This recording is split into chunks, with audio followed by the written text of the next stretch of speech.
19/4/2025 ಶನಿವಾರದಂದು ಹುಣಸಗಿಯಲ್ಲಿ ಪ್ರತಿಭಟನಾ ಮೆರವಣಿಗೆಯನ್ನು ಹಮ್ಮಿಕೊಳ್ಳಲಾಗಿದೆ. ಪ್ರತಿಭಟನಾ ಮೆರವಣಿಗೆ ವಕ್ಫ್ ಬೋರ್ಡ್ ತಿದ್ದುಪಡಿ ಮಸೂದೆ 2025 ವಿರುದ್ಧ ಮತ್ತು ಬಸನಗೌಡ ಪಾಟೀಲ್ ಯತ್ನಾಳ್ ಹುಬ್ಬಳ್ಳಿಯಲ್ಲಿ ಒಂದು ಭಾಷಣದಲ್ಲಿ ಪ್ರವಾದಿ ಮೊಹಮ್ಮದ್ ಪೈಗಂಬರ್ ಬಗ್ಗೆ ಅವಹೇಳನಕಾರಿ ಮಾತನಾಡಿದ್ದಾರೆ. ಈದ್ಗಾ ಮೈದಾನದಿಂದ ತಹಸೀಲ್ ಆಫೀಸಿನವರೆಗೆ ಮೆರವಣಿಗೆ ನಡೆಯುವುದು. ಮತ್ತೆ ಈ ವಿಡಿಯೋವನ್ನು ಪ್ರಸ್ತುತಪಡಿಸುತ್ತಿದೆ ವಿಕೇರ್ ಆಸ್ಪತ್ರೆ.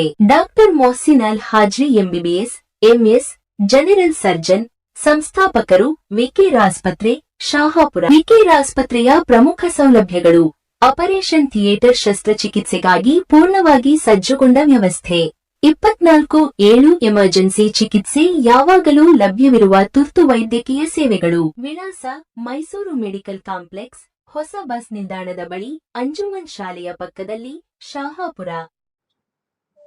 ಇವತ್ತಿನ ದಿನ ಸುದ್ದಿಗೋಷ್ಠಿ ಕರೆದಿರೋ ಉದ್ದೇಶ ಏನಂತಂದ್ರೆ, ಮೊದಲನೇದಾಗಿ ಎಲ್ಲ ಮಾಧ್ಯಮದವರಿಗೂ ಧನ್ಯವಾದಗಳನ್ನು ಹೇಳ್ತಾ, ಈ ಸುದ್ದಿಗೋಷ್ಠಿ ಕರೆದಿರೋಂಥ ಉದ್ದೇಶ ಏನಂದ್ರೆ, ಮೊನ್ನೆ ಹುಬ್ಬಳ್ಳಿಯಲ್ಲಿ ನಡೆದಂತ ಒಂದು ಕಾರ್ಯಕ್ರಮದಲ್ಲಿ ಬಿಜಾಪುರ ಶಾಸಕರಾದ ಬಸನಗೌಡ ಪಾಟೀಲ್ ಯತ್ನಾಳ್ ಅವರು ನಮ್ಮ ಪ್ರವಾದಿ ಮೊಹಮ್ಮದ್ ಪೈಗಂಬರ್ ಅವರ ಬಗ್ಗೆ ಭಾರಿ ಅವಹೇಳನಕಾರಿ ಮಾತನಾಡಿದ್ದಾರೆ. ಅದರಿಂದ ಇಡೀ ನಮ್ಮ ದೇಶಾದ್ಯಂತ ಮುಸ್ಲಿಂ ಸಮಾಜದ ಜನರಿಗೆ ಬಹಳ ಮನಸ್ಸಿಗೆ ನೋವಾಗಿದೆ. ಮತ್ತು 19ನೇ ತಾರೀಕು ಬೆಳಗ್ಗೆ 9 ಗಂಟೆಗೆ ಎಲ್ಲ ಜನ ನಮ್ಮ ಮುಸ್ಲಿಂ ಸಮಾಜದವರು ನಮ್ಮ ಹುಣಸಗಿ ತಾಲೂಕಿನ ಹಳ್ಳಿಗಳಿಂದ ಮತ್ತು ನಮ್ಮ ಹುಣಸಗಿ ಪಟ್ಟಣದ ತಾಲೂಕಿನ ಸಮಸ್ತ ಮುಸ್ಲಿಂ ಬಾಂಧವರು ಈ ಒಂದು ಈದ್ಗಾ ಮೈದಾನಕ್ಕೆ ಎಲ್ಲರೂ ಇಲ್ಲಿಂದ ಮೆರವಣಿಗೆ ಮೂಲಕ ತಹಸೀಲ್ ಕಾರ್ಯಾಲಯದವರೆಗೂ ಹೋಗಿ ಪ್ರತಿಭಟನೆ ಮೂಲಕ ಒಂದು ಧಿಕ್ಕಾರಕ್ಕೆ ಹೋಗುತ್ತಾ, ಈ ಪ್ರತಿಭಟನೆಯಲ್ಲಿ ಎಲ್ಲ ಮುಸ್ಲಿಂ ಬಾಂಧವರು ಇಲ್ಲಿ ಕೆಂಬಾವಿ ಕ್ರಾಸ್ ಈದ್ಗಾ ಮೈದಾನಕ್ಕೆ ಎಲ್ಲರೂ ಇಲ್ಲಿ ಸೇರಿ ಈ ಪ್ರತಿಭಟನೆಯನ್ನು ಯಶಸ್ವಿಗೊಳಿಸಬೇಕು. ಮತ್ತು ಎಲ್ಲ ಹುಣಸಗಿಯಲ್ಲಿ ನಮ್ಮ ಮುಸ್ಲಿಂ ಬಾಂಧವರ ಅಂಗಡಿ ಮುಂಗಟ್ಟುಗಳನ್ನು ಬಂದ್ ಮಾಡಿ ಸುಮಾರು 2 ಗಂಟೆವರೆಗೂ ಈ ಪ್ರತಿಭಟನೆ ಯಶಸ್ವಿ ಮಾಡಬೇಕು. ಮತ್ತು ಬಸನಗೌಡ ಪಾಟೀಲ್ ಯತ್ನಾಳ್ ಅವರಿಗೆ ಶಿಕ್ಷೆ ಆಗುವವರೆಗೂ ನಾವು ಹೋರಾಟ ಮಾಡಿ ಈ ರಾಜ್ಯ ಸರ್ಕಾರಕ್ಕೆ ಒಂದು ಮನವಿ ಸಲ್ಲಿಸಬೇಕು. ಒಂದು ನಮ್ಮ ಹುಣಸಗಿ ಮುಸ್ಲಿಂ ಸುನ್ನಿ ಕಬ್ರಸ್ತಾನ್ ಕಮಿಟಿ ಹಾಗೂ ಹಜರತ್ ಟಿಪ್ಪು ಸುಲ್ತಾನ್ ಕಮಿಟಿ ಮತ್ತು ಸಮಸ್ತ ಮುಸ್ಲಿಂ ಬಾಂಧವರು ಸೇರಿ ಈ ಒಂದು ಮೆರವಣಿಗೆ ಮುಖಾಂತರ ತಹಸೀಲ್ ಕಾರ್ಯಾಲಯದಲ್ಲಿ ಒಂದು ಮನವಿಯನ್ನು ಸಲ್ಲಿಸಿ ನಮ್ಮ ಮುಖ್ಯಮಂತ್ರಿಗಳು ಹಾಗೂ ಗೃಹ ಸಚಿವರಾದ ಪರಮೇಶ್ವರ್ ಅವರಿಗೆ ಈ ಒಂದು ಮನವಿ ಮುಖಾಂತರ ನಮ್ಮ ಎಲ್ಲರೂ ಸೇರಿ ಈ ಬಸನಗೌಡ ಪಾಟೀಲ್ ಯತ್ನಾಳ್ ಅವರಿಗೆ ಕೂಡಲೇ ಅರೆಸ್ಟ್ ಮಾಡಬೇಕು.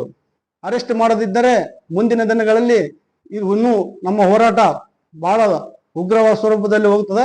ದಯವಿಟ್ಟು ಮಾನ್ಯ ಮುಖ್ಯಮಂತ್ರಿಗಳು ಸಿದ್ದರಾಮಯ್ಯ ಅವರಿಗೆ ನಾವು ಸಮಸ್ತ ಮುಸ್ಲಿಂ ಬಾಂಧವರು ವಿನಂತಿ ಮಾಡಿಕೊಳ್ತೀವಿ, ಬಸನಗೌಡ ಯತ್ನಾಳ್ ಅವರಿಗೆ ಕೂಡಲೇ ಅರೆಸ್ಟ್ ಮಾಡಬೇಕು.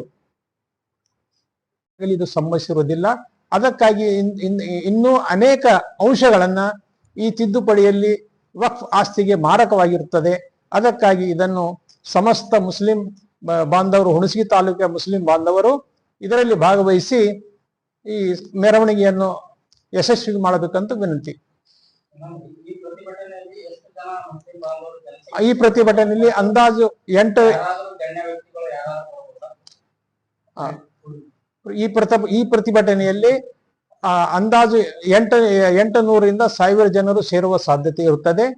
ಇದಕ್ಕಾಗಿ ಯಾರೇ ಬೇರೆ ಇದರಿಂದ ಗಣ್ಯ ವ್ಯಕ್ತಿಗಳು ಯಾರು ಬರುವ ಸಂಭವ ಇರುವುದಿಲ್ಲ.